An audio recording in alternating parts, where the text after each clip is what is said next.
Hello. I want to take a minute to talk about some functionality added in our Vicinity 4.46 release, which is our March 2024 release. Specifically in this case, this one goes to our clients that are considering or have moved to Business Central. As we move forward, you're going to be seeing more and more Vicinity functionality moving into Business Central to make even more unified experience, particularly for the Business Central user. We'll be focusing in on looking up information from within Vicinity, but within the Business Central platform. In this case, we're talking about item card information. I've got a list of all my items out there in Business Central. This is happens to be an intermediate. There's a reason I picked this one. It's an item that we make on a batch ticket, and on a subsequent batch ticket we use it as an ingredient.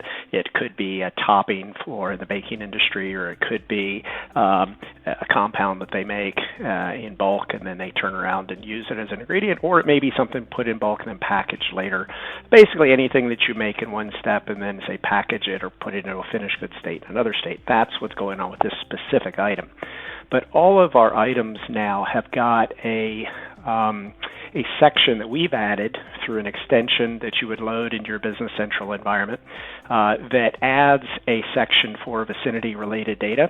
And currently we're looking at data, say quantity information. In this case, this is quantity on batch tickets that are in the end item section. So we're about to produce 500 of these items. And then we also have the ability, if it's a packaging item, you'd be seeing the packaging. It's on a batch ticket as a packaging item, or it could be as an ingredient on a formula. In this case, it's intermediate, so it's going to be used in a subsequent batch ticket, but I've got some more being made on another batch ticket to put it on hand, and then I'm going to consume it on another batch ticket. And then we also have got co-products that may be coming online, and then also planned orders. So something that's on the schedule but hasn't yet made it to a batch ticket.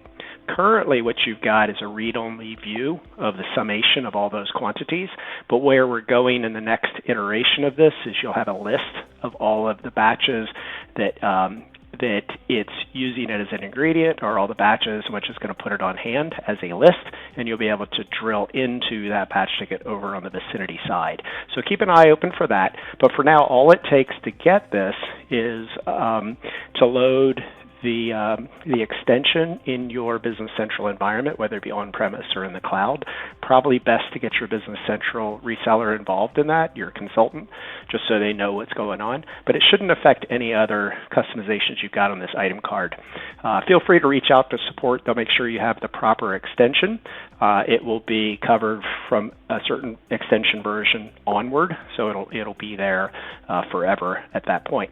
These are the type of things that we're adding into Business Central to make that experience a more rich experience for those Business Central-centric users. It doesn't change anything over on the Vicinity, batch or scheduling, etc. Side of things. If there are other areas in which you would like to be able to see Vicinity data within the Business Central platform, please let us know. These are things that we can easily add. Also know it's information that you could get through your Business Central reseller as a customization or as an extension that they could write also. But we're going to be adding more and more of these as we move forward. So feel free to reach out to us to get the extension, and there's no cost to it. It's just part of your maintenance program or part of subscription, and we're happy to help you out. Let us know how we can help, and look forward to talking with you soon. Thanks a lot. Have a great day.